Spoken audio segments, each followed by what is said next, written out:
യഹോവയാം ദൈവം പറയുന്നത്, നിൽക്കുന്ന സ്ഥലം വിശുദ്ധമാകയാൽ നിന്റെ കാലിൽ നിന്ന് ചെരുപ്പ് ഊരിക്കളയുക. പാദം വളരെ ശ്രദ്ധിക്കേണ്ടുന്ന ഒരു കാര്യമാണ്. ഷുഗറൊക്കെയായി ഡോക്ടറുടെ അടുത്ത് ചെല്ലുമ്പോൾ ഡോക്ടർ ആദ്യം പറയുന്നത് കാല് സൂക്ഷിക്കണമെന്നാണ്. കാരണം മനുഷ്യ ശരീരത്തിൽ ഏറ്റവും ശ്രദ്ധ കിട്ടാത്ത ഒരു അവയവമാണ് ഈ പാദം. പാദം നോക്കിയാൽ ഒരാളുടെ വൃത്തി അറിയാം. ഇപ്പം നോക്കണ്ട, വീട്ടിൽ പോയി നോക്കിയാൽ മതി. അത് പെട്ടെന്ന് ഇൻഫെക്റ്റഡ് ആവാൻ സാധ്യതയുള്ള ഒരു അവയവമാണ്. കാരണം ഭൂമിയുമായി ഏറെ ബന്ധമുള്ള ഒരു അവയവമാണ്. ശരീരത്തിലെ ഏറ്റവും മൃദുലമായ കോശങ്ങൾ, ഞരമ്പുകൾ സ്ഥിതി ചെയ്യുന്ന സ്ഥലമാണ്. അതുകൊണ്ടാണ് പെട്ടെന്ന് വ്രണം ഉണ്ടാകുന്നത്. അതുകൊണ്ടാണ് ഡോക്ടർ പറയുന്നത് അത് കഴുകി വൃത്തിയാക്കി സൂക്ഷിക്കണം. ഈ അടുത്തിടെ ഞാൻ യാത്ര ചെയ്യുന്ന സമയത്ത് ഒരു പരസ്യത്തിന്റെ ഹോൾഡിങ് കണ്ടു. അത് ഇപ്രകാരമായിരുന്നു: നിന്റെ പാദങ്ങൾക്ക് എന്തോ പറയാനുണ്ട്.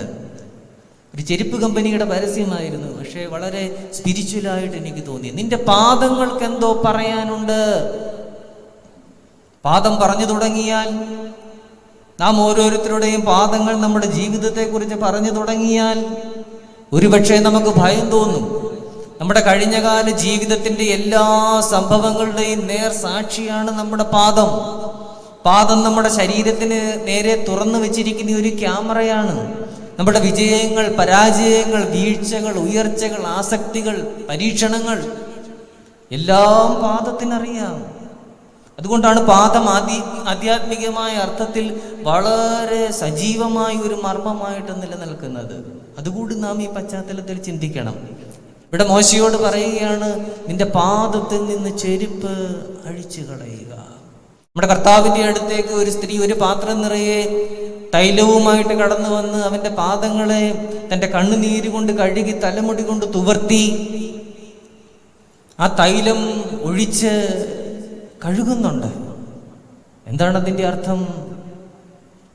അവൻ്റെ പാദങ്ങളെ അവൾ തൻ്റെ ഉള്ളം കൈയിലെടുത്തു. നമ്മുടെ കർത്താവിൻ്റെ പാദങ്ങളെ ആ സ്ത്രീ തൻ്റെ ഉള്ളം കൈയിലെടുത്തു വെച്ചു.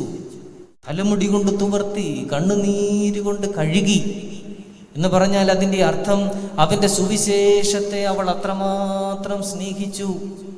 അവൻ്റെ നിലപാടുകളെ അവൾ അത്രമാത്രം സ്നേഹിച്ചു. ഒരു ക്രിസ്ത്യാനി എന്ന നിലയിൽ അവൻ്റെ പാദങ്ങളെ നമ്മുടെ ഉള്ളം കയ്യിലെടുത്ത് വെക്കാൻ നമുക്ക് സാധിക്കുന്നുണ്ടോ എന്നുള്ളത് വളരെ പ്രധാനപ്പെട്ട ഒരു ചോദ്യമാണ്. നിന്റെ പാദങ്ങൾക്ക് എന്തോ പറയാനുണ്ട്. ശിഷ്യന്മാരുടെ ഇടയിൽ വലിയ തർക്കമുണ്ടാവുകയാണ്. എന്താണ് തർക്കം? ആരാണ് വലിയവൻ? നമ്മുടെ കുടുംബത്തിലുണ്ടാകുന്ന ഒരു വലിയ തർക്കമാണത്. ആരാണ് വലിയവൻ? സഭാമേഖലകളിൽ ഉണ്ടാകുന്ന വലിയ തർക്കമാണ്. ആരാണ് വലിയവൻ? ഇടവകയിൽ ഉണ്ടാകുന്ന തർക്കമാണ്. എപ്പോഴും എവിടെയും ഉണ്ടാകാൻ സാധ്യതയുള്ള ഒരു തർക്കമാണ്. പക്ഷെ ആ തർക്കത്തെ മറുതർക്കം കൊണ്ടോ മറുവാദഗതികൾ കൊണ്ടോ അല്ല നമ്മുടെ കർത്താവ് അതിജീവിക്കുന്നത്. എന്താണ്? അവിടുന്ന് തൻ്റെ ഇരിപ്പിടത്തിൽ നിന്ന് എഴുന്നേറ്റ് തുവാല അരയിൽ ചുറ്റി തൻ്റെ ശിഷ്യന്മാരുടെ പാദങ്ങൾ ഉള്ളം കൈയിലെടുത്ത് കഴുകാൻ തുടങ്ങി. അവിടെയും പാദം വരികയാണ്. ഈ നോമ്പിൽ നാം പ്രാർത്ഥിക്കേണ്ടത് അതാണ്. ദൈവമേ, എൻ്റെ ഹൃദയത്തിൻ്റെ പാദങ്ങളെ നീ ഒന്ന് കഴുകണമേ, ഒന്ന് ശുദ്ധീകരിക്കണമേ. എൻ്റെ ഹൃദയമെന്ന് പറയുന്നത് എൻ്റെ പാദമാണ്. ഞാൻ നടക്കുന്ന വഴികളാണ്. അതിനെ നീ കഴുകി ഒന്ന് ശുദ്ധീകരിക്കണമേ. അങ്ങനെ ആ വലിയ തർക്കത്തെ അവരുടെ കാലുകളെ കഴുകിക്കൊണ്ട് അവിടുന്ന് ഇല്ലായ്മ ചെയ്യുകയാണ്. ഒരു സ്വർണ്ണവേട്ടക്കാരൻ തൻ്റെ കയ്യിൽ കിട്ടിയ സ്വർണ്ണക്കഷണം അതിലെ ചെളികൾ ഉരച്ചു മാറ്റുന്ന സൂക്ഷ്മതയോടുകൂടി തൻ്റെ ശിഷ്യന്മാരുടെ പാദങ്ങൾ അവിടുന്ന് കഴുകുകയാണ്. എന്ത് വലിയ സന്തോഷമായിരിക്കും ഒരു സ്വർണ്ണവേട്ടക്കാരൻ്റെ കയ്യിൽ ഒരു ചെറിയ സ്വർണ്ണക്കഷണം കിട്ടിയാൽ. എത്ര നാളുകൾ തിരയുമ്പോഴാണ് ഒരു സ്വർണ്ണക്കഷണം കിട്ടുന്നത്. ഒരിക്കൽ അമേരിക്കയിൽ ഒരു കടൽ തീരത്ത് നിൽക്കുന്ന സമയത്ത് അവിടുത്തെ സായിപ്പുമാരൊക്കെ ഇങ്ങനെ തീരത്ത് കൂടി അവരുടെ കയ്യിലൊരു വടിയുണ്ട്. ആ വടിയുടെ അറ്റത്ത് ഒരു ലെൻസ് ഉണ്ട്. എല്ലാവരും തിരയുകയാണ്. അപ്പോൾ ചോദിച്ചു, എന്താണ് ഇവർ അന്വേഷിക്കുന്നത്? അപ്പോൾ അവിടെ നിന്ന് വേറൊരാൾ പറഞ്ഞു, അവർ നിധി തിരയുകയാണ്. കടൽ തീരത്ത് നിധി തിരയുകയാണ്. എല്ലാവരും സന്ധ്യയാകുമ്പോൾ വന്ന് നിധി തിരയുകയാണ്. എന്താണ് കാരണം? 100-200 വർഷങ്ങൾക്ക് മുമ്പ് ആ കടൽ തീരത്തിനപ്പുറം അതുവഴി പോയ ഒരു സ്വർണം നിറച്ച കപ്പൽ മറിഞ്ഞു. അത് അകലെ എവിടെയോ കടലിൻ്റെ അഗാധതയിലുണ്ട്. തിരമാലകൾ അടിക്കുമ്പോൾ ഇപ്പോഴും ചെറിയ ചെറിയ സ്വർണ്ണത്തരികളും കഷണങ്ങളും ആ കടൽ തീരത്തേക്ക് കയറി വരാറുണ്ട്. അപ്പോൾ വലിയ ആകാംക്ഷയോടുകൂടി നിധി തിരയുന്നവർ അത് തിരയുകയാണ്. നമ്മുടെ കർത്താവ് തൻ്റെ ശിഷ്യന്മാരുടെ പാദങ്ങളെ തനിക്ക് കിട്ടിയ സ്വർണ്ണക്കട്ടി പോലെ ഉരച്ച് വൃത്തിയാക്കി ലോകത്തിൻ്റെ നാനാഭാഗത്തേക്കും സുവിശേഷം അറിയിക്കുവാൻ ശക്തമാക്കുകയാണ്, ബലപ്പെടുത്തുകയാണ്, അവരെ പറഞ്ഞയക്കുകയാണ്. അതുകൊണ്ട് ഈ പാദം എന്ന പദത്തിന് വളരെ പ്രാധാന്യമുണ്ട്.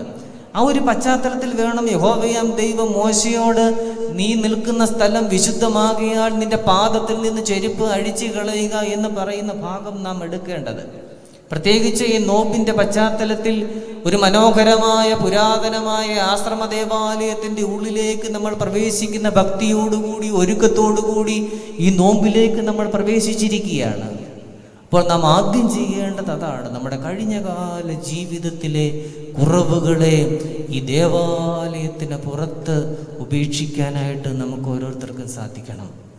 അപ്പോഴാണ് ആരാധനയുടെ വലിയ അനുഭവം നമുക്കുണ്ടാകുന്നത്. നിസായിലെ ഗ്രിഗോറിയോസ് പിതാവ് ഈ സംഭവത്തെക്കുറിച്ച് എഴുതുന്നുണ്ട്. അദ്ദേഹം പറയുന്നു, മോശെ ആത്മഗതം ചെയ്തു, ഞാൻ എൻ്റെ ചെരുപ്പുകളെ ഊരി ദൈവത്തിൻ്റെ തീച്ചൂട് പറ്റിയ മണ്ണിലേക്ക് കയറി നിൽക്കും. പുറപ്പാട് പുസ്തകത്തിൽ അത് പറയുന്നില്ല, അങ്ങനെ ഒരു സംഭവം പറയുന്നില്ല. പക്ഷേ നിസായിലെ ഗ്രിഗോറിയോസ് പിതാവ് അതിനെ വ്യാഖ്യാനം ചെയ്യുകയാണ്. പിതാക്കന്മാർ വേദപുസ്തകത്തെ വ്യാഖ്യാനിക്കും ധ്യാനപൂർവ്വം, അതും വേദതുല്യമാണ്. സഭയാ പിതാക്കന്മാരുടെ പഠിപ്പിക്കലുകൾക്കും ഏറെ പ്രാധാന്യം നൽകുന്നുണ്ട്. ഞാൻ എൻ്റെ പാദുകങ്ങളെ ഊരി ദൈവത്തിൻ്റെ തീച്ചൂട് പറ്റിയ മണ്ണിലേക്ക് കയറി നിൽക്കും. അപ്പോൾ എന്തിനാണ് നമ്മുടെ കാലിലെ ചെരുപ്പ് നമ്മൾ ഊരുന്നത്? ദൈവത്തിൻ്റെ തീച്ചൂട് പറ്റിയ മണ്ണിലേക്ക് കയറി നിൽക്കുവാനാണ്. ഈ ദേവാലയത്തിൻ്റെ ഉള്ളിൽ ദൈവത്തിൻ്റെ തീച്ചൂട് പറ്റിയ മണ്ണാണ്. ആ ചൂട് നമ്മുടെ ഉള്ളങ്കാല് കൊണ്ട് അറിയണം. അതുകൊണ്ടാണ് ദേവാലയത്തിൻ്റെ ഉള്ളിലേക്ക് പ്രവേശിക്കുമ്പോൾ നമ്മുടെ ചെരുപ്പുകളെ നമ്മൾ പുറത്തിടുന്നത്.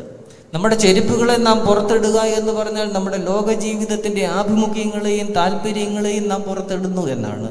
അതിനുശേഷമാണ് ദേവാലയത്തിൻ്റെ വളഞ്ഞ വാതിലിനുള്ളിലൂടെ നാം അകത്തേക്ക് പ്രവേശിക്കുന്നത്. പുരാതനമായ ദേവാലയങ്ങൾക്കെല്ലാം വളഞ്ഞ വാതിലാണ്. എന്താണ് ഈ വളഞ്ഞ വാതിലിൻ്റെ അർത്ഥം? ദേവാലയത്തിൻ്റെ വളഞ്ഞ വാതിൽ അമ്മയെയും കുഞ്ഞിനെയും സൂചിപ്പിക്കുന്നു. ആരാണ് അമ്മയും കുഞ്ഞും? വിശുദ്ധ മറിയാമും യേശു കുഞ്ഞും. ഒരു അമ്മയുടെ മടിയിൽ കുഞ്ഞിരിക്കുന്ന ആ രൂപത്തിന് ചുറ്റും നാം ഒരു വര വരയ്ക്കുകയാണെങ്കിൽ അത് വളഞ്ഞിരിക്കും. ആ വളവാണ് ഈ ദേവാലയത്തിൻ്റെ വളവ്. അപ്പോൾ അമ്മയിലൂടെയും കുഞ്ഞിലൂടെയും ആരാധനയിലേക്ക് പ്രവേശിക്കുകയാണ്. ദേവാലയത്തിനുള്ളിലേക്ക് പ്രവേശിക്കുമ്പോൾ ഇവിടെ കത്തിക്കൊണ്ടിരിക്കുന്ന തിരുനാളത്തിനൊരു വലിയ സന്ദേശം നമുക്ക് പകർന്നു നൽകാനുണ്ട്. ധൂപക്കുറ്റിയിലേക്ക് സമർപ്പിക്കുന്ന ഒരു നുള്ളു കുന്തിരിക്കത്തിന് ഒരു സന്ദേശം പകർന്നു നൽകാനുണ്ട്. ഈ തിരശീലയ്ക്ക് ഒരു സന്ദേശം പകർന്നു നൽകാനുണ്ട്. വിശുദ്ധ ത്രോണോസിന് ഒരു സന്ദേശം പകർന്നു നൽകാനുണ്ട്. ത്രോണോസിനെ കുറിച്ച് പിതാക്കന്മാർ പറയുന്നത് വിശുദ്ധ ത്രോണോസ് ഒരു തേരിൻ്റെ ആകൃതിയിൽ രൂപകൽപ്പന ചെയ്തിരിക്കുന്നു എന്നാണ്. സൂക്ഷിച്ചു നോക്കിയാൽ നമുക്ക് മനസ്സിലാകും. അതൊരു തേരിൻ്റെ മുൻഭാഗം പോലെയാണ്. അതിന് അനേക തട്ടുകളും ചെറുതട്ടുകളുമുണ്ട്.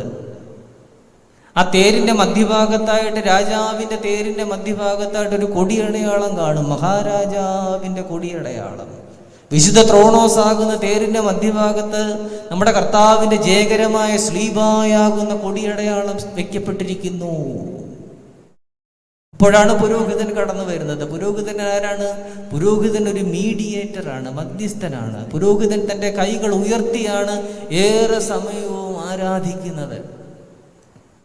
പുരോഹിതൻ കൈകൾ ഉയർത്തി പറയും, ഈ നാഴികയിൽ നാം എല്ലാവരുടെയും ബോധങ്ങളും വിചാരങ്ങളും ഹൃദയങ്ങളും ഉയരങ്ങളിൽ പിതാവാം ദൈവത്തിൻ്റെ വലതുഭാഗത്ത് മശിഹാ തമ്പുരാൻ ഇരിക്കുന്ന മഹോന്നതങ്ങളിൽ ആയിരിക്കണം. അപ്പോൾ നാം മറുപടി പറയും, ഈ നാഴികയിൽ നാം എല്ലാവരുടെയും ബോധങ്ങളും വിചാരങ്ങളും. പുരോഹിതൻ കൈകൾ ഉയർത്തി ഈ തേർത്തട്ടിന്മേൽ നിന്ന് വേറൊരു ദേശം കാണുകയാണ്. അതാണ് ഞാൻ ആമുഖത്തിൽ സൂചിപ്പിച്ചത്. നമുക്ക് അക്കരയ്ക്ക് പോകാം. പുരോഹിതൻ ഇക്കരെ നിന്നുകൊണ്ട്, ത്രോണോസാകുന്ന തേരിൻ്റെ തട്ടിന്മേൽ നിന്നുകൊണ്ട് വേറൊരു ദേശം കാണുകയാണ്. മോശെ അയച്ച ഒറ്റുകാരെ പോലെയാണ്. അവർ കനാനിൽ ചെന്നിട്ട് പറയുന്നില്ലേ സംഖ്യാപുസ്തകത്തിൽ, നീ ഞങ്ങളെ അയച്ച ദേശത്തേക്ക് ഞങ്ങൾ പോയി, അത് പാലും തേനും ഒഴുകുന്ന ദേശം തന്നെ എന്ന് മോശയോട് തിരികെ വന്ന് പറയുന്ന ഇസ്രയേലിൻ്റെ 12 പ്രഭുക്കന്മാരെ പോലെയാണ് ശുദ്ധിമാന്മാരും ശുദ്ധിമതികളും പുരോഹിതന്മാരുമൊക്കെ. അവർ വേറൊരു ദേശം കാണുകയാണ്. എന്നിട്ട് പുരോഹിതൻ പറയുകയാണ്, ഇതാ ഞാൻ വേറൊരു ദേശം കാണുന്നു.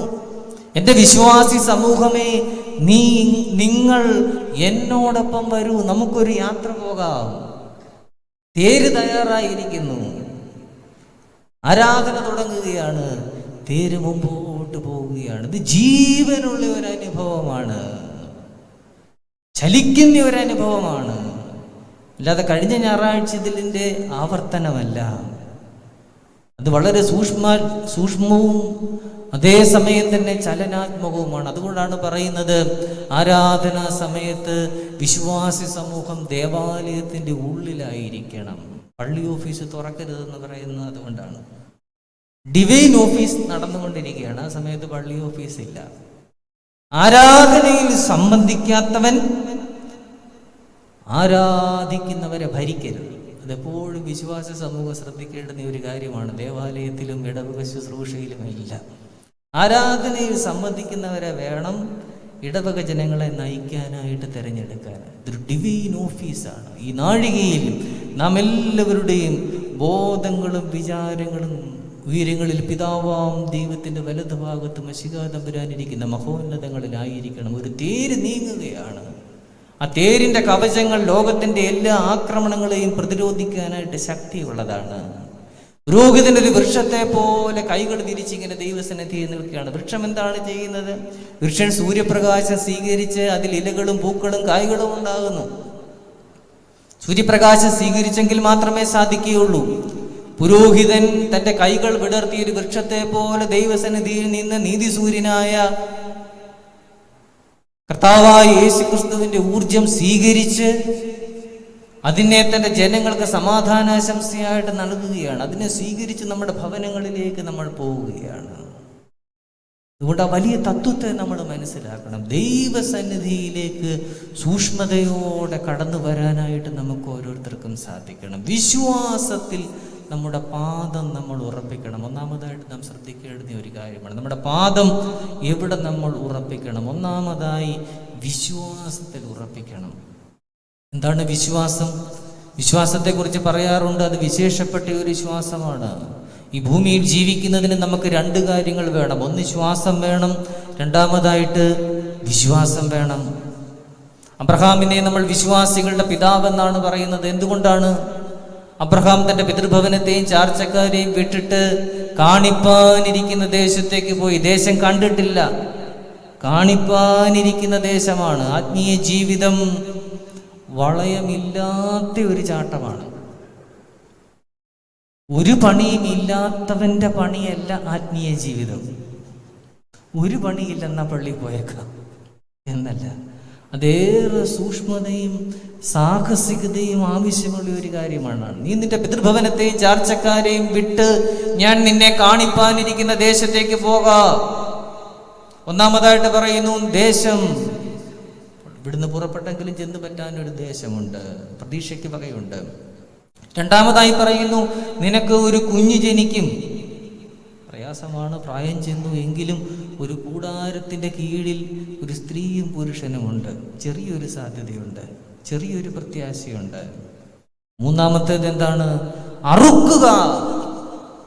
നീ നിന്റെ ഏകജാതനായ മകനെ അറക്കുക.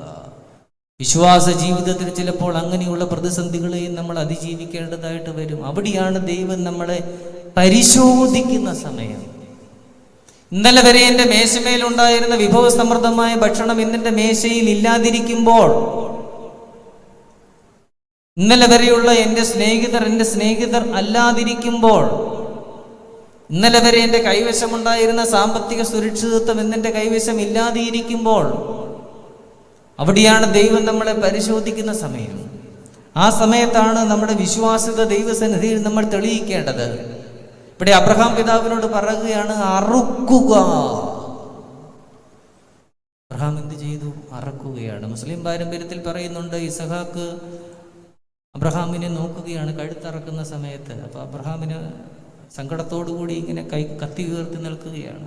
അപ്പോൾ ഇസഹാക്ക് അബ്രഹാമിനോട് പറയുകയാണ്, അങ്ങേക്കെൻ്റെ കണ്ണുകളിലേക്ക് നോക്കി കഴുത്തറക്കാൻ സാധിക്കുന്നില്ലെങ്കിൽ ഞാൻ കണ്ണടച്ചു കിടക്കാം, അറുത്തുകൊള്ളുക എന്നാണ് ഈ മുസ്ലിം പാരമ്പര്യത്തിൽ നമ്മൾ കാണുന്നത്. അറുക്ക് എൻ്റെ കഴുത്ത് എന്ന് അപ്പനെ ബലപ്പെടുത്തുന്ന മകൻ. വിശ്വാസത്തിൻ്റെ തീഷ്ണതയ്ക്ക് ഉണ്ടാകുന്ന വിശ്വാസത്തിൻ്റെ സന്തതി അങ്ങനെയാണ്.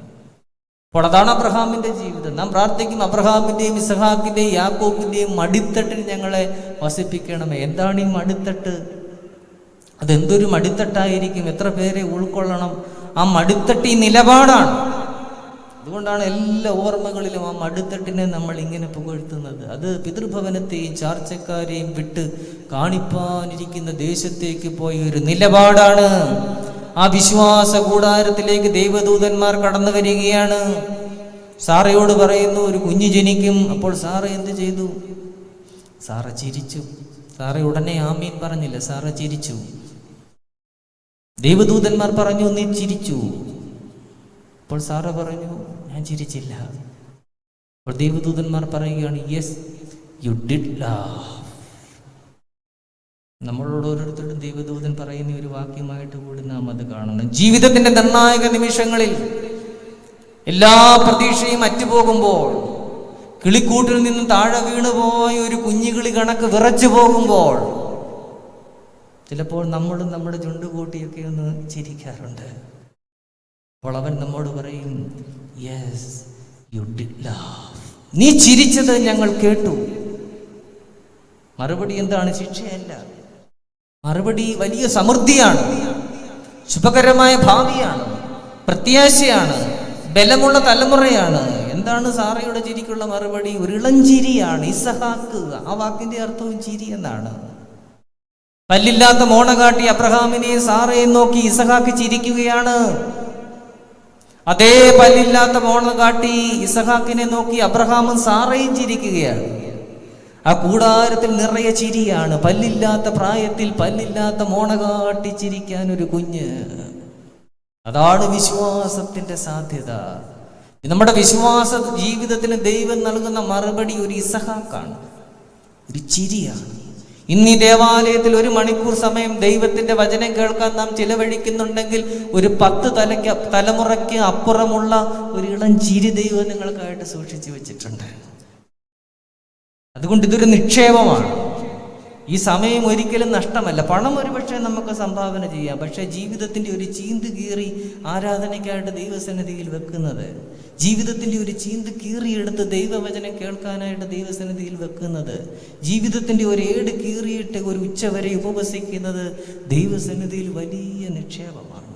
ആ നിക്ഷേപം ഇരട്ടിയായി തലമുറകളിലേക്ക് പ്രസരിക്കുകയും വ്യാപരിക്കുകയും ചെയ്യും. ഇസഹാക്കിന്റെ ജീവിതം അതാണ് നമ്മളെ പഠിപ്പിക്കുന്നത്. ഏത് പ്രതിസന്ധികളിലും പ്രയാസങ്ങളിലും ആ വിശ്വാസ ജീവിതത്തിന്റെ സൂക്ഷിപ്പ് നമുക്ക് വലിയ ശക്തിയാണ്. രാജാക്കന്മാരുടെ 1-ാം പുസ്തകം 17-ാം അധ്യായം 13-ാമത്തെ വാക്യത്തിൽ 2-ാമത്തെ ചിന്തയുടെ ഒരു അംശം കിടപ്പുണ്ട്. അത് നമ്മുടെ പാദങ്ങൾ ആരാധനയ്ക്കായിട്ട് നമ്മൾ ഒരുക്കണമെന്നുള്ളതാണ്. വിശുദ്ധ കുർബാന അനുഭവത്തിനായിട്ട് നമ്മൾ ഒരുക്കണമെന്നുള്ളതാണ്. വിശുദ്ധ കുർബാന അനുഭവത്തിന്റെ ഒരു മുൻകുറി രാജാക്കന്മാരുടെ 1-ാം പുസ്തകം 17-ാം അധ്യായത്തിന്റെ 13-ാമത്തെ വാക്യത്തിൽ നമ്മൾ കാണുന്നുണ്ട്. രാജാക്കന്മാരുടെ 1-ാമത്തെ പുസ്തകം 17-ാം അധ്യായത്തിലാണ് നമ്മൾ ഏലിയാവിനെ കുറിച്ച് ആദ്യം കാണുന്നത്. തിശ്ബിയിൽ നിന്ന് ഏലിയാവ് പുറപ്പെട്ടു വന്നു എന്നാണ് കാണുന്നത്. അവിടെ കാണുന്നു, ആഹാബ് രാജാവും ഇസബേൽ രാജ്ഞിയും കൂടി നിലം തൊടാതെ ഏലിയാവിനെ പായിക്കുകയാണ്.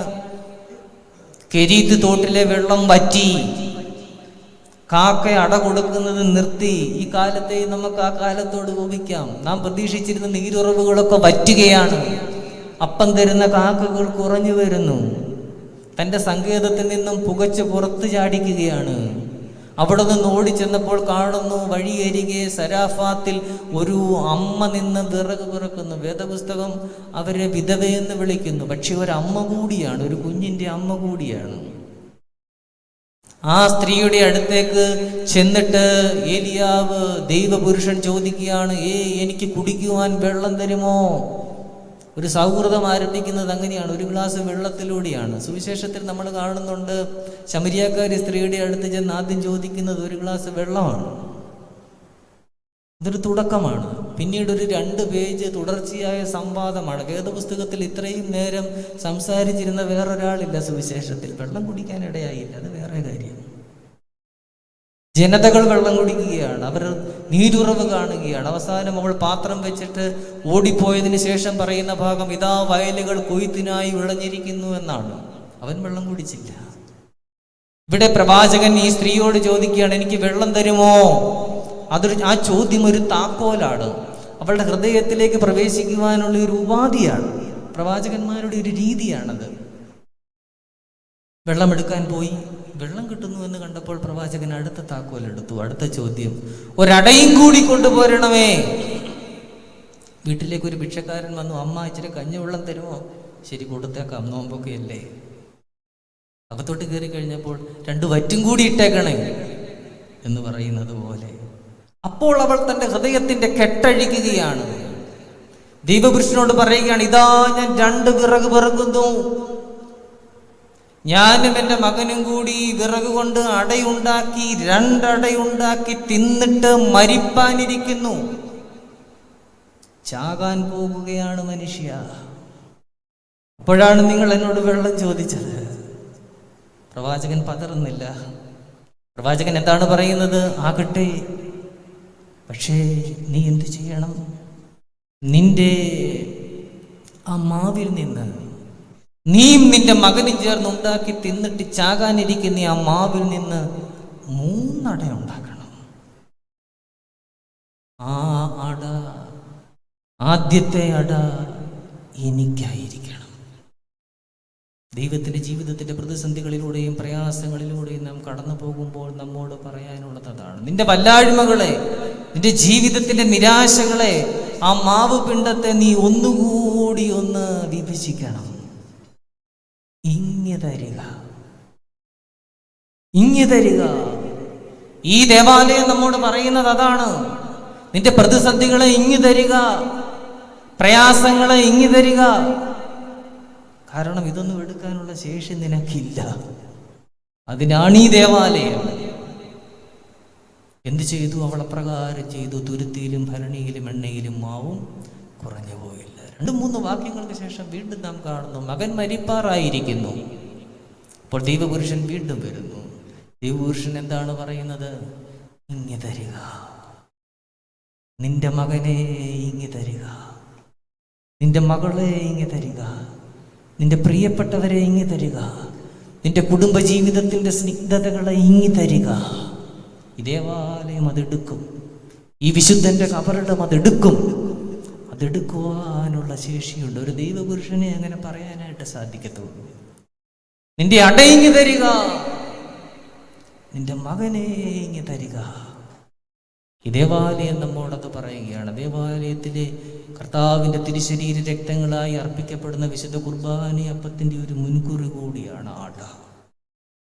കാരണം ആ കുർബാനയപ്പം വിശ്വാസി സമൂഹത്തിൻ്റെ അധ്വാനമാണ്, വിശ്വാസി സമൂഹത്തിൻ്റെ വിയർപ്പാണ്. അവർ ദേവാലയത്തിൽ അർപ്പിച്ച കാണിക്കയാണ്, നേർച്ചയാണ് ആ അപ്പമായി കർത്തൃമേശയിലായിരിക്കുന്നത്, വീഞ്ഞായിട്ടിരിക്കുന്നത്. അതിനെയാണ് പുരോഹിതൻ ആശീർവദിച്ച് അവനെ മേശയിൽ അപ്പം വീഞ്ഞായി നീ കാണുന്നു എന്ന് പറയുന്നത്. നമുക്കതിനെ തരുന്നത്, നാം അതിനെ ആഹരിക്കുന്നത് അപാരമായ ഒരു സമാധാനത്തോടു കൂടി ആരാധനയ്ക്ക് ശേഷം ഈ കൊടിയ കാലത്തിൽ നമ്മൾ പുറത്തേക്ക് പോവുകയും ജീവിതത്തെ അഭിമുഖീകരിക്കുകയും ചെയ്യുന്നത്. അതുകൊണ്ട് ആരാധനയിലും ദേവാലയത്തിലും നമ്മുടെ പാദത്തെ നമ്മൾ ഉറപ്പിക്കണം. ഏത് പാദം? ചെരുപ്പൂരിയ പാദം, നമ്മുടെ മുൻവിധികളില്ലാതായ പാദം, നമ്മുടെ ലോക ജീവിതത്തിൻ്റെ പൊടിപടലങ്ങൾ ഇല്ലാതായ പാദം, ഈ ലോകത്തിലെ നടപ്പ് ദീനങ്ങൾ കൊണ്ട് വേദന പിടിച്ചിരിക്കുന്ന, വ്രണം പിടിച്ചിരിക്കുന്ന എൻ്റെ പാദം. ആ പാദങ്ങളെ ദൈവസന്നിധിയിൽ നമ്മൾ വെക്കണം. ഇടവക ജീവിതത്തിൻ്റെ ശക്തി അവിടെയാണ്.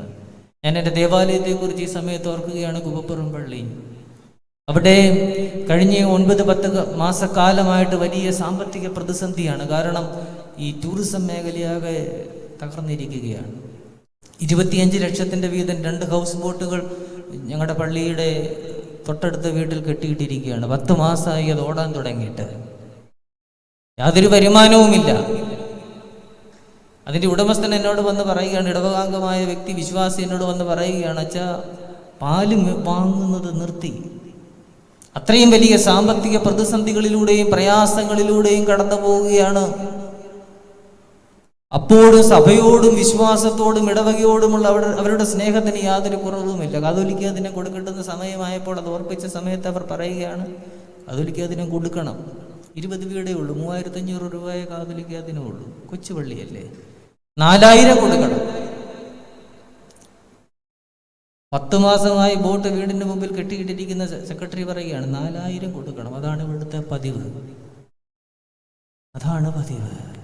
പെട്ടെന്ന് എനിക്ക് ഗിദെയോന്റെ 300 പേരെയാണ് ഓർമ്മ വന്നത്. ന്യായാധിപന്മാരുടെ പുസ്തകത്തിൽ നമ്മൾ കാണുന്നുണ്ട്, യഹോവയാം ദൈവം മിദ്യാന്യരെ കീഴ്പ്പെടുത്താനായിട്ട് ഗിദെയോനെ തെരഞ്ഞെടുത്തു.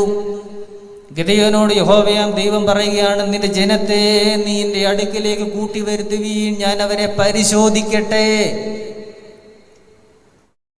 നിന്റെ ജനത്തെ ഈ വെള്ളത്തിങ്കലേക്ക് കൊണ്ടുവരുവീൻ, ഞാൻ അവരെ പരിശോധിക്കട്ടെ. ഇതൊരു വെള്ളത്തിങ്കലാണ്, വെള്ളത്തിന്റെ അരികാണിത്.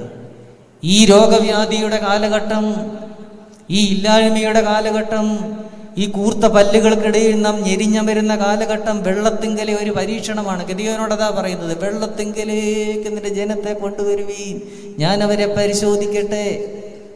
എങ്ങനെയാണ് പരിശോധിക്കുന്നത്? ഗിദെയോനോട് പറയുകയാണ്, നീ അവരോട് വെള്ളം കുടിക്കാൻ പറയണം. ഗിദെയോൻ അവരോട് വെള്ളം കുടിക്കാൻ പറഞ്ഞു. ഒരു കൂട്ടർ എന്ത് ചെയ്തു?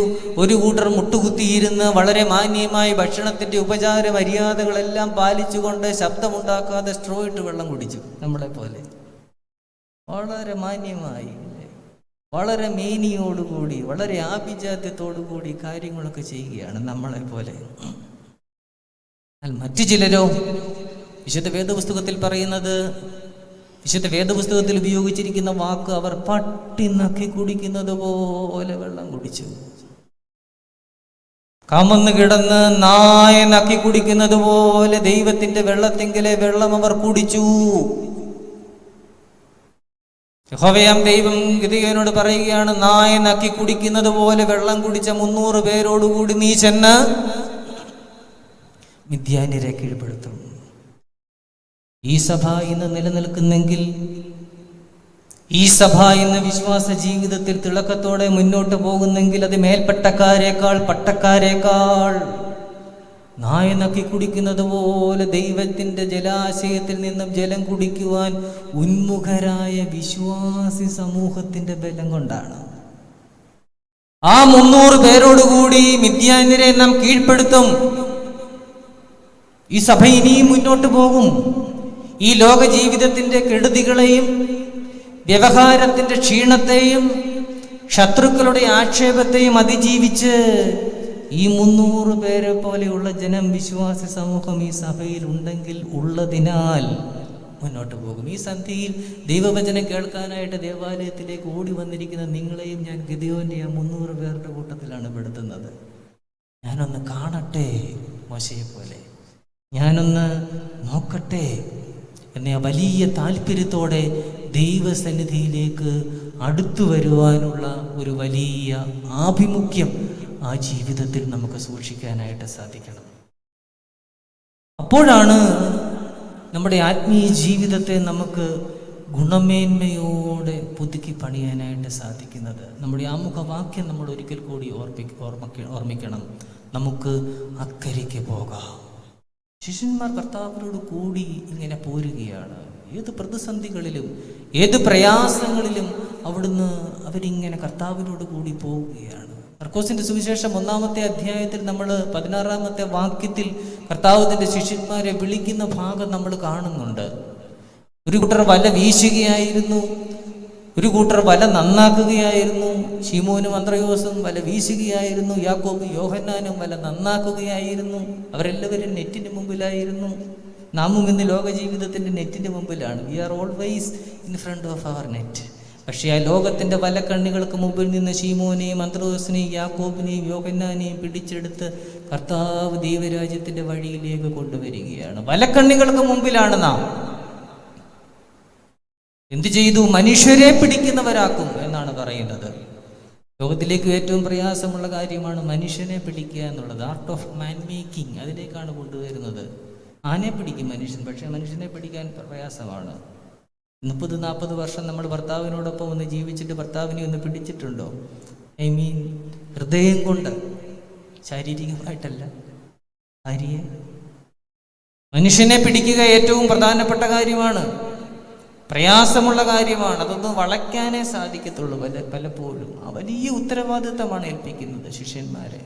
അത് വലിയ പ്രഭുകുമാരന്മാരെയും കുമാരികളെയും അല്ല ഏൽപ്പിച്ചത്, വലിയ പ്രൊഫസേഴ്സിനെയോ ഡോക്ടേഴ്സിനെയോ അല്ല ഏൽപ്പിച്ചത്, PhD-കാരെ അല്ല. അവരെ ഏൽപ്പിക്കുകയാണെങ്കിൽ ദൈവരാജ്യത്തിൻ്റെ സുവിശേഷം ഒരു തടിച്ച പുസ്തകമായി ഒരു ലൈബ്രറിയിൽ പൊടി പിടിച്ചിരിക്കും. കർത്താവിന് അത് വളരെ കൃത്യമായിട്ട് അറിയാമായിരുന്നു. സ്റ്റോക്കികളെ പോലെയുള്ള വലിയ തത്വചിന്തകന്മാർ അവിടെ ഉണ്ടായിരുന്നു. വിദ്യ അന്വേഷിച്ച് ലോകമെമ്പാടും യാത്ര ചെയ്യുവാൻ താല്പര്യമുള്ള ചെറുപ്പക്കാരുണ്ടായിരുന്നു. അവരെ ആരെയും തിരഞ്ഞെടുക്കുന്നില്ല, മുക്കുവന്മാരെയാണ് കൂടുതലായിട്ട് തിരഞ്ഞെടുത്തത്. കാരണം അവർ വിയർപ്പ് കൊണ്ട് തങ്ങളുടെ ജീവിതത്തോട് മറുപടി പറയുന്നവരാണ്. നെറ്റിയിലെ വിയർപ്പാണ് ദൈവത്തിൻ്റെ ചോദ്യത്തിനുള്ള അവരുടെ മറുപടി. വിയർപ്പൊഴുകിയില്ലെങ്കിൽ ഭക്ഷണമില്ല. അത്രമാത്രം തീഷ്ണമായ ജീവിത യാഥാർത്ഥ്യങ്ങൾക്ക് മുന്നിൽ നിൽക്കുന്നവർക്ക് മാത്രമേ കർത്താവിൻ്റെ സുവിശേഷത്തെ ലോകമെങ്ങും വ്യാപിപ്പിക്കാനായിട്ട് സാധിക്കുകയുള്ളത്. ഏറ്റവും നന്നായിട്ട് അറിയാവുന്നത് കർത്താവിനായിരുന്നു. അതുകൊണ്ടാണ് കൊണ്ടുപോകുന്നത്. ഒരു മുക്കുവൻ അപാരമായ ക്ഷമയുള്ളവനായിരിക്കും. അവരുടെ ഒന്നാമത്തെ പ്രത്യേകതയാണത്.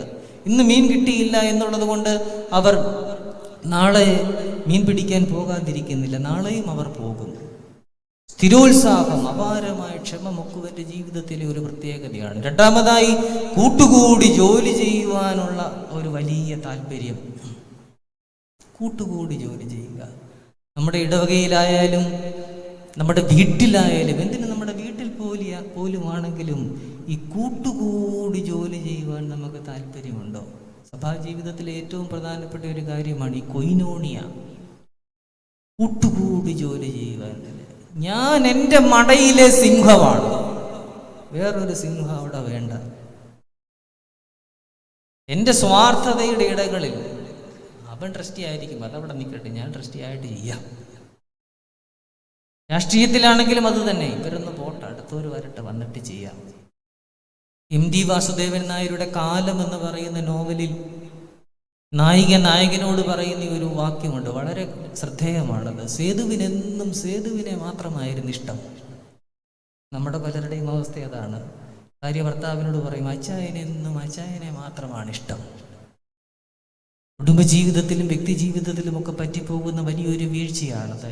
ഈ സ്വാർത്ഥതയുടെ ഇടങ്ങളിൽ നിന്ന് നാം ഇറങ്ങുമ്പോഴാണ് അവന് പിന്നാലെ പോകാൻ നമുക്ക് സാധിക്കുന്നത്. ഈ നോമ്പ് അതിനുള്ള ഒരു അവസരമാകട്ടെ. നമ്മുടെ ജീവിതത്തിൽ ഒരു കുറവെങ്കിലും ഒന്ന് ഉപേക്ഷിച്ച് അവൻ്റെ പിന്നാലെ ഒന്ന് പോകാനായിട്ട് നമുക്ക് സാധിക്കണം.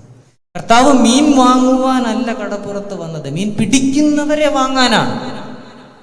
അവന് മീൻ പിടിക്കുന്നവരെയാണ് ആവശ്യം. അത് വളരെ പ്രധാനപ്പെട്ട ഒരു കാര്യമാണ്. നമ്മുടെ കുടുംബജീവിതത്തിൻ്റെ പൗരോഹിത്യത്തിൻ്റെ ഉത്തരവാദിത്വം മാതാവ് ഏറ്റെടുക്കണം, പിതാവ് ഏറ്റെടുക്കണം. മാതാവ് ഒരു പുരോഹിതയാണ്, പിതാവ് ഒരു പുരോഹിതനാണ്. അത് വളരെ പ്രധാനപ്പെട്ട ഒരു കാര്യമാണ്. പ്രാർത്ഥനാ സമയത്ത് തൻ്റെ വീടിൻ്റെ ഉൾത്തളങ്ങളിൽ മുട്ടുകുത്തിയിരിക്കുന്ന ഒരു മാതാവ്, പിതാവ്, ദൈവസന്നിധിയിലിരിക്കുന്ന മാതാപിതാക്കൾ കുഞ്ഞുങ്ങൾക്ക് നൽകുന്ന വലിയൊരു സന്ദേശമുണ്ട്. ലോകത്തിൻ്റെ ഏത് കോണിലേക്ക് പോയാലും അവനോടൊപ്പം അവളോടൊപ്പം കൂടെ ചെല്ലുന്ന അവരുടെ പ്രാർത്ഥനയുണ്ട്. ഒരു ചെറുപ്പക്കാരൻ തൻ്റെ ജീവിതത്തിലെ ഒരു അനുഭവം പങ്കുവെക്കുകയായിരുന്നു. അവൻ ബാംഗ്ലൂരിൽ വളരെ സ്വതന്ത്രനായി മാതാപിതാക്കളുടെ കെട്ടുപാടുകളൊന്നുമില്ലാതെ വിദ്യാഭ്യാസ ജീവിതം ആരംഭിച്ചു. അപ്പോൾ അവനും തൻ്റെ കൂട്ടുകാരെ പോലെ ജീവിതം ആസ്വദിക്കാനായിട്ടുള്ള ചില പദ്ധതികളൊക്കെ തയ്യാറാക്കി അതിനുവേണ്ടി പണം അടച്ചു, അതിനുള്ള മുറി ഒരുക്കി, അതിനുള്ള സൗകര്യങ്ങളെല്ലാം റെഡിയായി. അവൻ ഹോട്ടൽ മുറിയിലേക്ക് എടുത്ത് വെച്ച സമയത്ത് പെട്ടെന്ന് തൻ്റെ അമ്മ വീടിൻ്റെ ഉൾത്തളത്തിലിരുന്ന് പ്രാർത്ഥിക്കുന്ന ഒരു ചിത്രം അവൻ്റെ മനസ്സിലേക്ക് കടന്നു വന്നു. അവൻ ആ മുറിയിൽ നിന്ന് ഇറങ്ങിപ്പോകുന്നു എന്നാണ്. നമ്മുടെ കുഞ്ഞുങ്ങൾ ലോകത്തിൻ്റെ ഏതൊക്കെ ഭാഗത്ത് പോകുന്നു, ഏതൊക്കെ കോണുകളിലിരിക്കുന്നു, എത്രയെത്ര വഴികൾ, എത്രയെത്ര പൊത്തിഫേറിൻ്റെ ഭവനങ്ങൾ. പക്ഷേ അവിടെയെല്ലാം നീണ്ടു ചെല്ലുന്ന അമ്മയുടെയും അപ്പൻ്റെയും പ്രാർത്ഥനയുടെ കൈകളുണ്ട്. കടലാമയെക്കുറിച്ച് പറയുന്നത്, കടലാമകൾ മുട്ടയിടുന്ന സമയമാകുമ്പോൾ കടൽ തീരത്ത് കുഴിയുണ്ടാക്കും, എന്നിട്ട് അതിൽ മുട്ടയിട്ട് മണ്ണ് കൊണ്ട് മൂടി ദൂരെ മാറിയിരുന്ന് നോക്കിയാണ് അത് വിരിയിക്കുന്നത് എന്നാണ്. ശ്രദ്ധേയമായ ഒരു കാര്യമാണ്. മാതാപിതാക്കൾ കുഞ്ഞുങ്ങളെ വളർത്തുമ്പോൾ ഈ ഒരു മാർഗം പ്രയോഗിക്കുന്നത് നന്നായിരിക്കും. നിർദ്ദേശങ്ങൾ കൊടുക്കാൻ പോയാൽ നമ്മൾ വശം കെട്ടുപോകും. നിർദ്ദേശങ്ങൾ കൊടുക്കാനേ സമയം കാണുകയുള്ളൂ. അതിനേക്കാൾ വശം കെട്ടുപോകും നമ്മുടെ കുഞ്ഞുങ്ങൾ. എന്നാലൊരു കടലാമയെ പോലെ സൂക്ഷ്മതയോടെ മണ്ണിൽ മുട്ടയിട്ട് കുഞ്ഞുങ്ങളെ വിരിയിച്ചെടുക്കാൻ സാധിക്കണം. നമ്മുടെ ഗുരുക്കന്മാരങ്ങനെയാണ് ചെയ്യുന്നത്. ഞാൻ തുടക്കത്തിൽ കൊറപ്പിസ്കോപ്പച്ചൻ ഇവാനിയോസ് തിരുമേനിയെ കുറിച്ച് പറഞ്ഞപ്പോൾ ഞാൻ ഓർക്കുകയായിരുന്നു. ഏറ്റവും അധികം നമ്മളെ വഴക്ക് പറയുന്നതും ഏറ്റവും അധികം വചന ശുശ്രൂഷയ്ക്കായിട്ട് പോകുമ്പോൾ നമ്മളെ തടസ്സം ചെയ്തിരുന്ന ആൾ ഇവാനിയോസ് തിരുമേനിയായിരുന്നു. ഇപ്പോഴാണ് മനസ്സിലാകുന്നത് നമ്മുടെ പേര് പറഞ്ഞിരുന്നുവെന്ന്. അവരൊരിക്കലും പ്രത്യക്ഷത്തിൽ നമ്മളെ തലോടി, ദൂരെ മാറിയിരുന്ന് ഒരു ആമ തൻ്റെ കുഞ്ഞുങ്ങളെ നോക്കി ശ്രദ്ധയോടെ വിരിയിക്കുന്നത് പോലെ വിരിയിച്ചെടുക്കും. താവ് തൻ്റെ ശിഷ്യന്മാരെയും കൊണ്ട് ഇങ്ങനെ പുറപ്പെട്ട് പോവുകയാണ്. ഏത് പ്രതിസന്ധികളെയും പ്രയാസങ്ങളെയും അതിജീവിക്കാൻ നമുക്ക് അക്കരയ്ക്ക് പോകാം.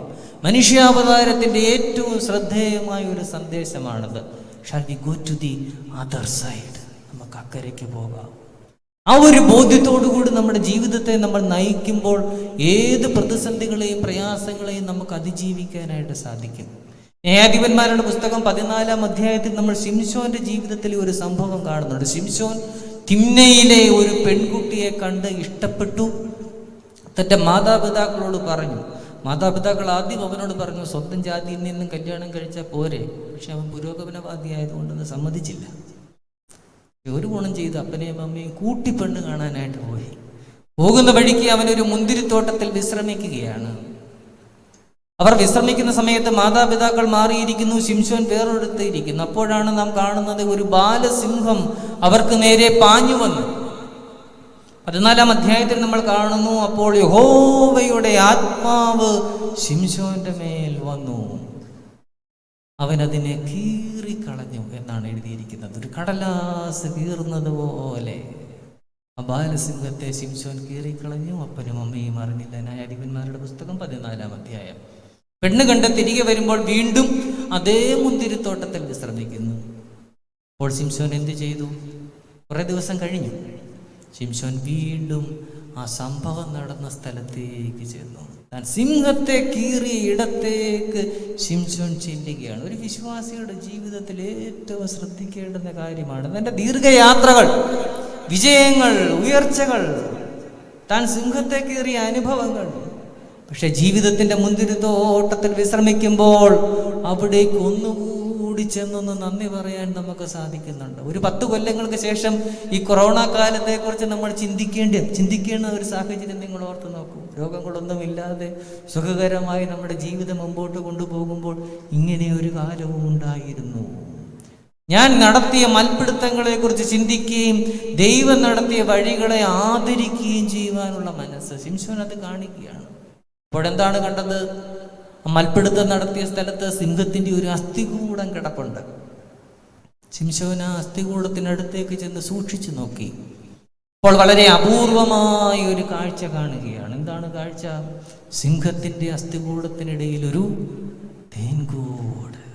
എൻ്റെ ജീവിതത്തിൻ്റെ വികൃതമായ അസ്ഥികൂടങ്ങൾക്കിടയിൽ, എൻ്റെ കണ്ണീരുകൾക്കിടയിൽ, എൻ്റെ പിടച്ചിലുകൾക്കിടയിൽ അവൻ എനിക്ക് വേണ്ടി ഒരു തേൻകൂട് സൂക്ഷിച്ചു വെച്ചിരിക്കുന്നു.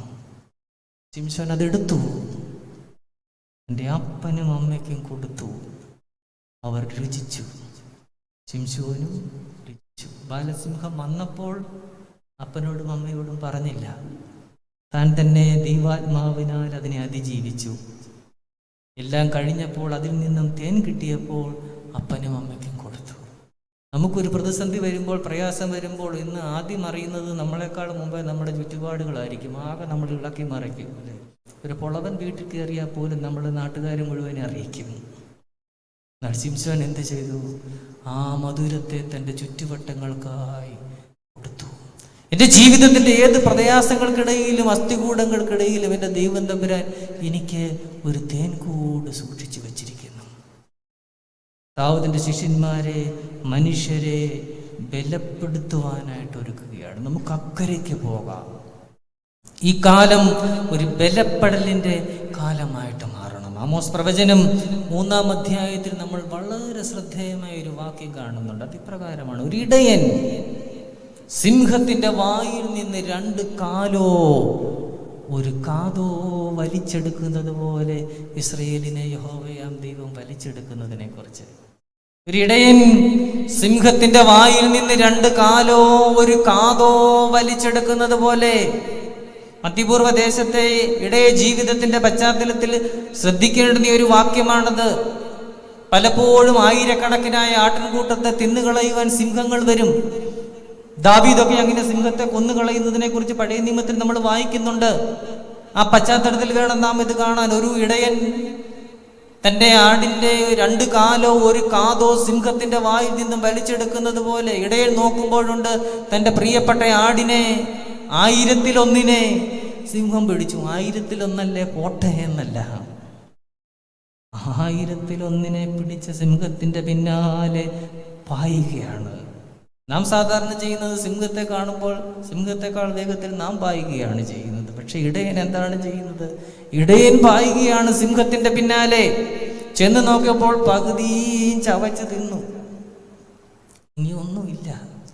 അതിൻ്റെ വായിലതാ പുറത്തേക്ക് 2 കാല് നിപ്പുണ്ട്, അല്ലെങ്കിൽ ഒരു ചെവി നിപ്പുണ്ട്.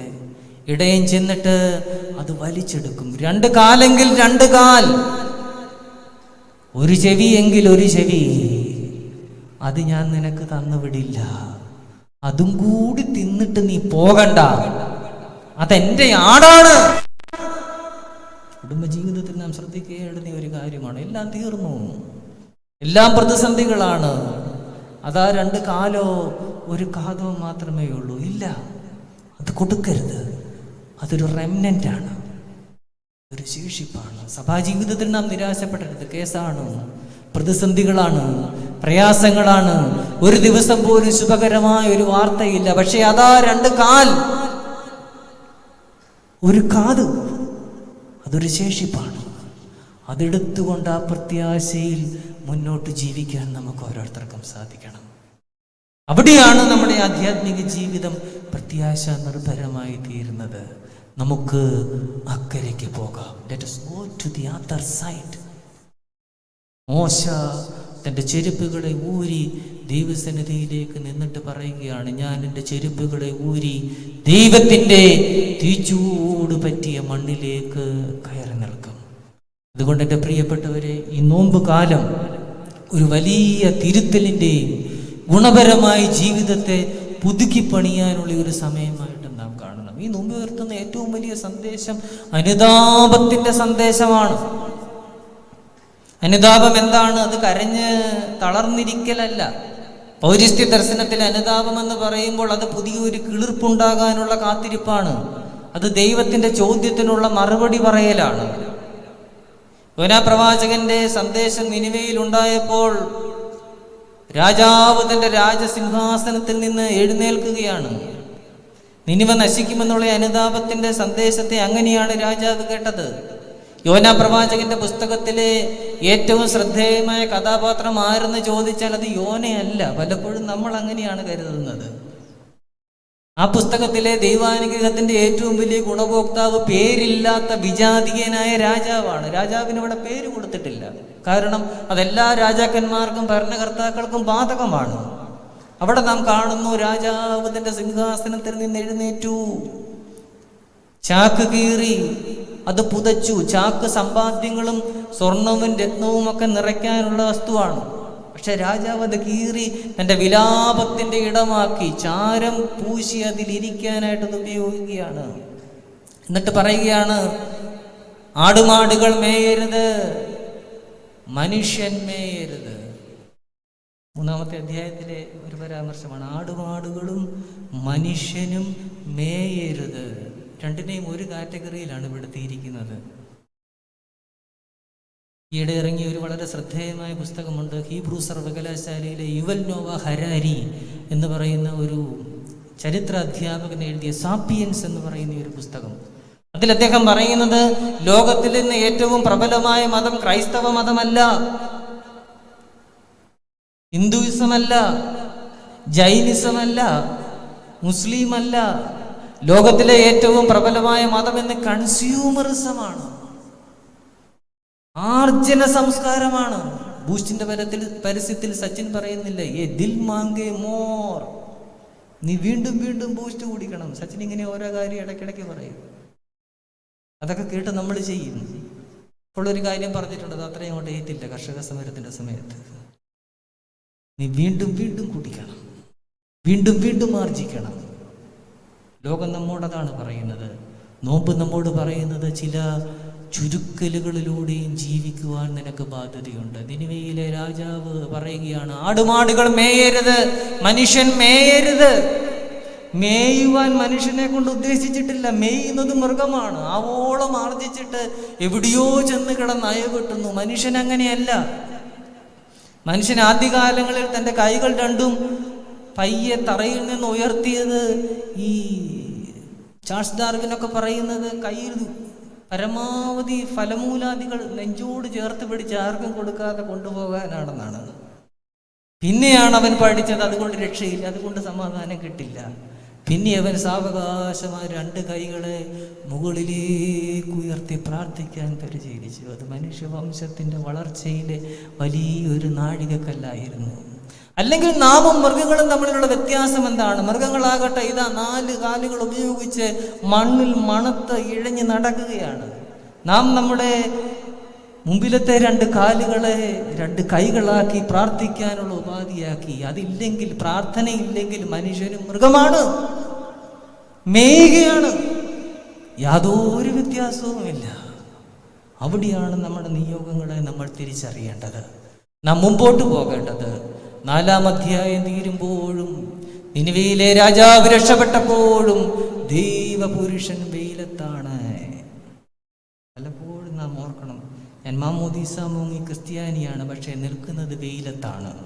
എത്രയോ ഇതര സമുദായത്തിൽപ്പെട്ടവർ കർത്താവായ യേശു ക്രിസ്തുവിനെ രക്ഷകനായി സ്വീകരിച്ച് മുന്നോട്ട് പോകുന്നു. ഒരു ക്രിസ്ത്യാനി എന്ന നിലയിൽ എൻ്റെ നിൽപ്പിപ്പോഴും വെയിലത്താണോ? നാം ഓർക്കണം, സാറ ജോസഫിന്റെ യൂനായുടെ ഒളിച്ചോട്ടങ്ങൾ എന്ന് പറയുന്ന ഒരു നോവലുണ്ട്. അതിലവർ പറയുന്ന കാര്യമാണ്, തിന്നും കുടിച്ചും സുഖിച്ചും മരവിച്ചു പോയ ഒരു നഗരമായിരുന്നു നിനിവേ. വീണ്ടും അവർ പറയുകയാണ്, നിങ്ങളുടെ നഗരത്തിലേക്ക് മാനസാന്തരത്തിന്റെ മഹാമത്സ്യത്തെ യഹോവയാം ദൈവം അയച്ചാൽ നിങ്ങൾ അതിനെ എന്ത് ചെയ്യും? അവർ തന്നെ അതിന് മറുപടിയും പറയുന്നുണ്ട്, നിങ്ങൾ അതിനെ ചുട്ടു തിന്നും. ഈ കാലത്തിന്റെ പ്രത്യേകത നോക്കി യഹോവയാം ദൈവം പറയുകയാണ്, നിന്റെ ജീവിതത്തിലേക്ക് മാനസാന്തരത്തിന്റെ മഹാമത്സ്യത്തെ ദൈവം അയക്കുമ്പോൾ നീ അതിനെ ചുട്ടു തിന്നരുത്. ഈ നോമ്പ് യഹോവയാം ദൈവം നമുക്ക് അയച്ചു തന്നിരിക്കുന്ന മാനസാന്തരത്തിന്റെ മഹാമത്സ്യമാണ്. ആ മത്സ്യോത്തരം യോനയെ പോലെ ഒരു യോനയ്ക്ക് ഭവിച്ചതുപോലെ ഒരു ദേവാലയമാണ്.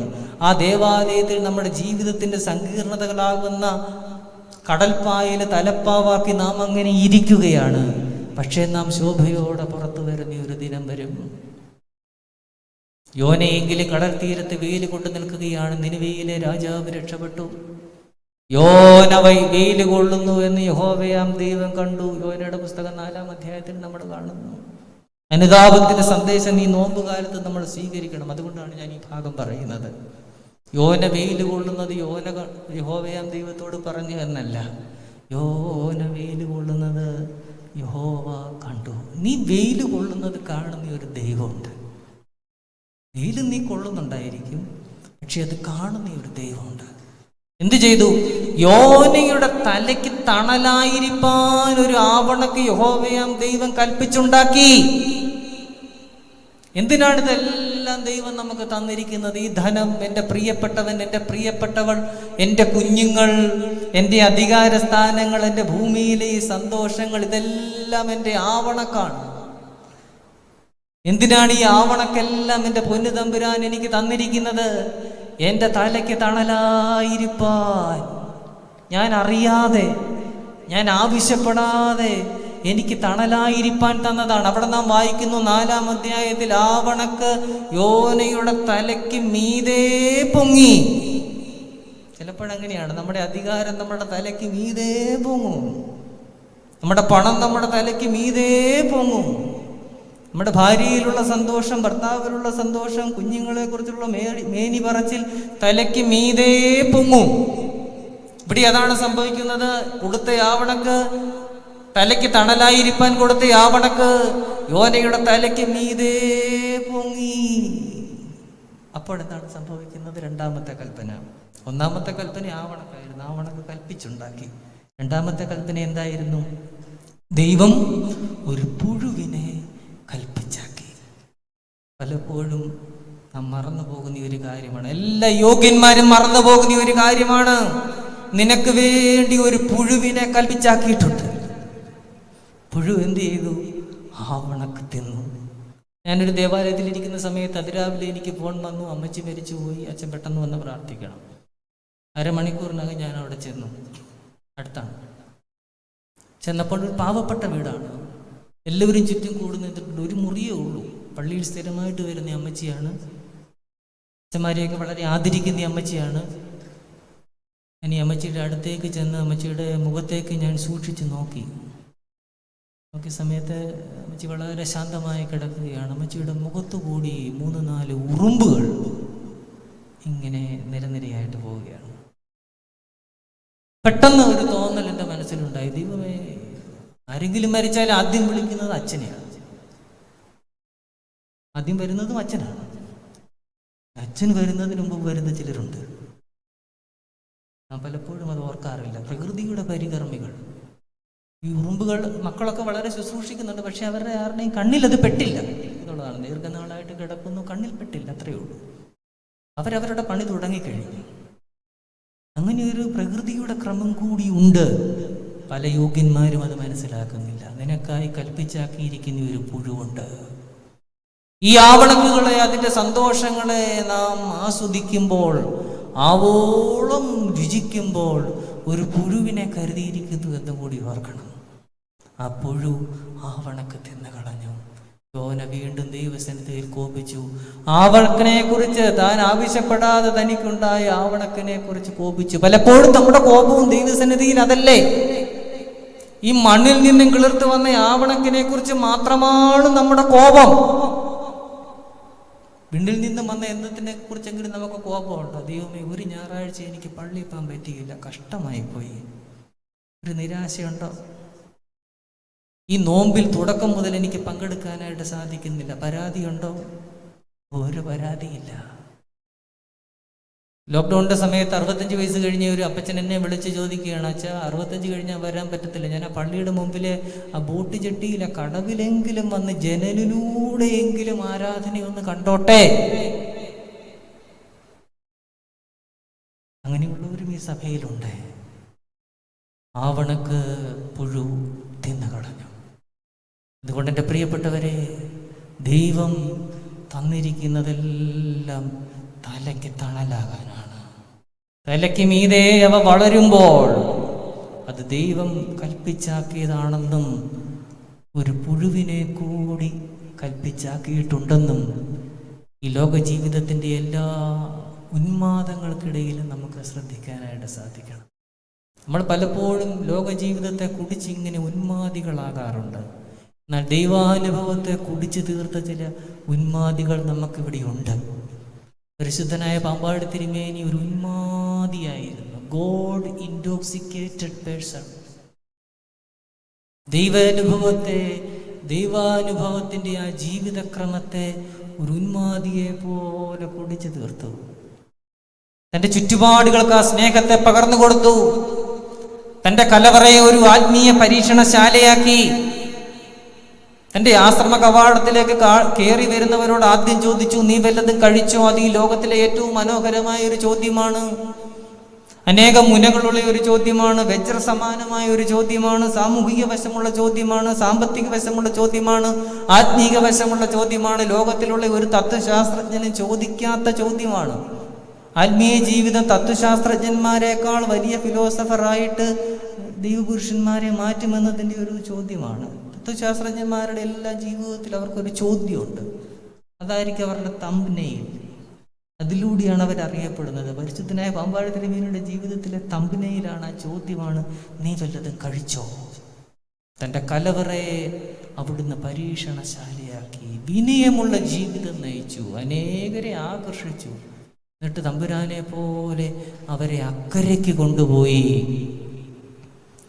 അസിസിയിലെ സെയിന്റ് ഫ്രാൻസിസ് ഒരിക്കൽ പാടത്തുകൂടി നടന്നു പോവുകയാണ്.